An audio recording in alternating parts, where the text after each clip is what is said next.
कहीं पे एक आतंकवादी ऑपरेशन चल रहा था कि हेलीकॉप्टर से जा रहे थे उस इलाके में, और उस टाइम पे भी ना हेलीकॉप्टर क्रैश हुआ था। और जब वो क्रैश हुआ तो पता नहीं, मतलब ये एक शक्ति होती है कि उनको चोट नहीं लगी, और थोड़ी बहुत खरोंजा के बाद वो दूसरे हेलीकॉप्टर में बैठ के फिर उस इलाके में गए। आज हम यही सोच रहे थे शायद इस प्रकार की खबर आएगी, पर अचानक जैसे आते हैं तो न्यूज बड़ी है तो देश के लिए,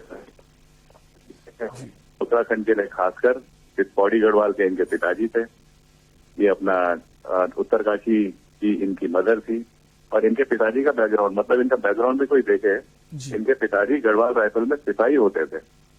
उसके बाद अपनी मेहनत से कमीशन होके ऑफिसर बने, और deputy chief of army staff retire हुए गोरखा रेजिमेंट के कमीशन होने के बाद। उसी को देख करके इन्होंने आर्मी ज्वाइन करी, और आर्मी ज्वाइन करने के बाद में ये जब इंडियन मिलिट्री एकेडमी से पास आउट हुए तो इसको दिलाना बेस्ट स्टूडेंट ऑफिसर।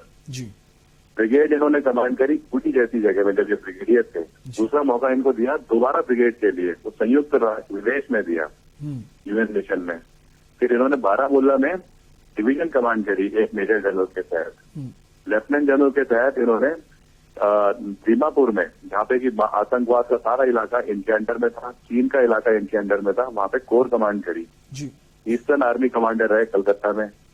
और उसके बाद में जब ये आर्मी चीफ बने तो जनरली अमूमन क्या होता है, आर्मी चीफ का 2 साल का टेन्योर होता है, पर ये क्योंकि कम उम्र में बने तो ये 3 साल आर्मी चीफ रहे। और उसके बाद में फिर पहला जो सीडीएस का जो अपॉइंटमेंट था वो इनकी काबिलियत की वजह से इनको मिला। और जब सीडीएस बने तो इन्होंने फौज में, डिफेंस फोर्सेज में आपस में जो जुड़ाव होता है आर्मी नेवी एयरफोर्स का, ऑपरेशनल काबिलियतें कैसे बढ़ती हैं, ट्रेनिंग के स्टैंडर्ड कैसे बढ़ते हैं, उसमें इन्होंने इतने नए नए चेंजेस आए जो कि आज आर्मी में ना दिखने शुरू हो गए। और मेरा तो पर्सनल लगाव था, जब से मैं मेजर था मेरे फौज में मेंटर रहे हैं, मेरे एडवाइजर रहे हैं। इन्होंने मेरे को इतनी अच्छी अच्छी चीजें सिखाई हैं जिसकी वजह से अजय कुटियाल भी। अजय जी, हम चाहेंगे कोई खास यादें इनसे जुड़ी हुई, क्योंकि आपने भी सेवाएं दी हैं देश को, और आपने जैसा बताया कि आपकी मुलाकात भी हुई इनसे, कोई खास याद अगर हो, कोई स्मृति हो, आप साझा करें हमारे साथ। ये ना 3 नवंबर 2019 की बात है जी। मेरे को जो मिनिस्ट्री ऑफ एक्सटर्नल अफेयर्स है उनका एक प्रोजेक्ट था जो एक सिविल कंपनी को दिया गया था सड़क बनाने का, बर्मा में जहाँ पे आतंकवाद था। और 3 नवंबर 2019 को जब मैं वहां पे गया तो मेरे को वहां के आतंकवादियों ने अगवा कर लिया, किडनैप कर लिया। मेरे साथ में एक इंजीनियर था, उनकी डेथ भी हो गई थी। उस दिन जनरल बिपिन रावत थे टिहरी में, टिहरी झील के पास एक फंक्शन था, उसमें जैसे ही इनको पता चला इन्होंने ना दबाव डालना शुरू करा, प्रेशर डालना शुरू करा बर्मा के ऊपर, आतंकवादी ग्रुप के ऊपर। हम रिलीज हो गए।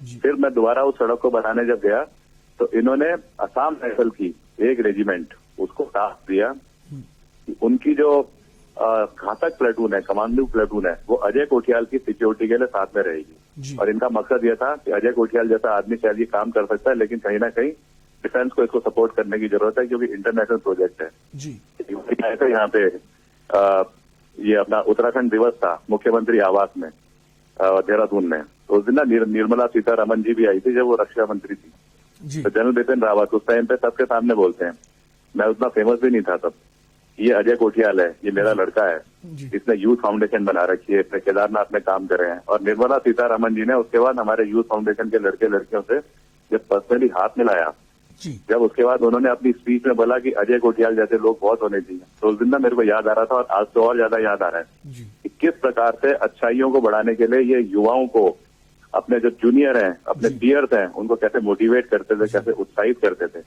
और इनके इन चीजों की वजह से उत्तराखंड में इतना ज्यादा इम्प्रूवमेंट आ रखा है फौज के स्टैंडर्ड की तरफ, जो यूथ जा रहे हैं कि वो तो एक सगी चीज है। दुख हम सबको है, लेकिन हमें ना ये घड़ियां भी याद रखनी है जो जनरल रावत के साथ में हमें दिखाने की मिली।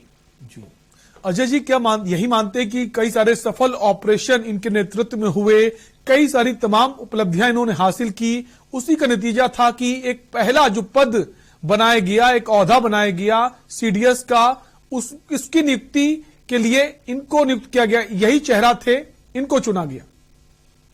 इसमें तो कोई शक ही नहीं है। इनका जो बैकग्राउंड रहा है आर्मी के करियर में, इनका जो बैकग्राउंड रहा है, ये जो स्ट्रेटेजीज को समझने में, जो डिफेंस फोर्सेस के आपस में कैसे कोऑर्डिनेशन करना चाहिए, इंटरनेशनल रिलेशन में कैसे ये एस्पेक्ट कहीं ना कहीं जुड़ते हैं, उन सबकी वजह से सभी सरकार है, मतलब देश की सरकार ने समझा और तब के फैसला हुआ। सीडीएस की बातें तो बहुत पहले चल रही थी, पर तब फैसला हुआ कि ये सही समय है जिस टाइम पे सही आदमी भी है और इनको चीफ ऑफ डिफेंस सर्विसेज बनाया। जी अजय जी, जो ये घटना हुई, हालांकि बहुत दुखद घटना हुई है, तमाम देशवासी दुआएं कर रहे थे किसी भी तरह ये खबर ना आए कि जैसी खबर आई है इनका इलाज चल रहा था। एक बड़ी चूक हुई है, एक हाईटेक हेलीकॉप्टर बताते रशियन मेड था, M117V5 जो इसका नाम है। कैसे देखते हैं, विजिबिलिटी की कमी बताई जा रही है, कोई टेक्निकली कोई खामी थी या फिर कोई जल्दबाजी थी? अगर मौसम ठीक नहीं था तो रुका भी जा सकता था। देखिए, बातें तो ना कई बगैर सोच के बहुत सारे लोग बताते हैं और उसके बाद ना बातें उड़ भी जाती हैं। पर मैं आपसे बड़ी सिंपल सी बात शेयर करूंगा जी कि डिफेंस फोर्सेज जो है, हमारी जो सेनाएं हैं, वो अपना इक्विपमेंट, अपना ये हथियार हो गए, इक्विपमेंट हो गए, इतना तरीके से मेंटेन करती हैं जी। कभी जब युद्ध की नौबत आए तो उस टाइम पे ना एकदम से घबराहट ना हो और एकदम से हम डिप्लॉय हो सके। जी बात आई जब इसकी की मतलब ये तो वीवीआईपी थे जी। MI-17 जो हेलीकॉप्टर है वो तो एक बड़ा स्ट्रांग बना हुआ हेलीकॉप्टर है और हमेशा मेंटेन रहता है और एयरफोर्स तो उसको मतलब घंटे घंटे में मेंटेन करके रखती है जी। 24 घंटे की मेंटेनेंस, 1 घंटे की मेंटेनेंस। इसको फ्लाई करने के लिए सबसे बढ़िया जो पायलट्स होते हैं वो सेलेक्ट होते हैं, वो उड़ाते हैं, क्योंकि वीवीआईपी का मूवमेंट है। जी वीवीआईपी मूवमेंट में कभी भी चांस नहीं लिया जाता कि मौसम खराब या कुछ हुआ हो। जी। लेकिन सबसे बड़ी बात यह है साथ में कि कई बार क्या है, मशीन में ना कई बार हादसे हो भी जाते हैं। जी। तो शायद ऐसे ही कोई सटीक कारण होगा। मेरे को याद है 2019 में केदारनाथ में जब हम काम कर रहे थे तो सेम MI-17 हेलीकॉप्टर वो आया जी। और वो 4-5 चक्कर लगा चुका था। अचानक पता नहीं कैसे वो वहां पे आया और क्रैश कर गया। इत्तेफाक है वहां पे किसी की डेथ नहीं हुई।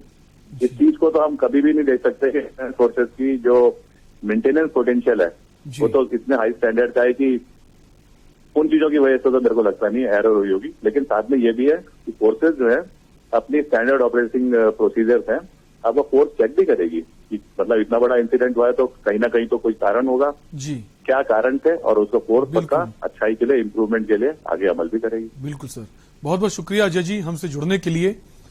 तो बड़ी खबर इस वक्त आपको हम बता रहे हैं, सीडीएस जनरल बिपिन रावत का निधन हो गया है और समूचे देश में इस खबर के बाद शोक की लहर है। चूंकि एक जाबाज अधिकारी थे सेना के और तमाम सारी उपलब्धियां इन्होंने हासिल की थी, कई सारे सफल ऑपरेशन जो थे उनका नेतृत्व किया था इन्होंने।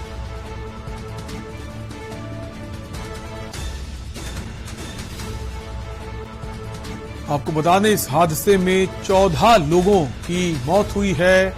सभी 14 लोग जो सवार थे इस चॉपर में उनकी मृत्यु हो गई है। तमिलनाडु के कुन्नूर में ये हेलीकॉप्टर क्रैश हुआ है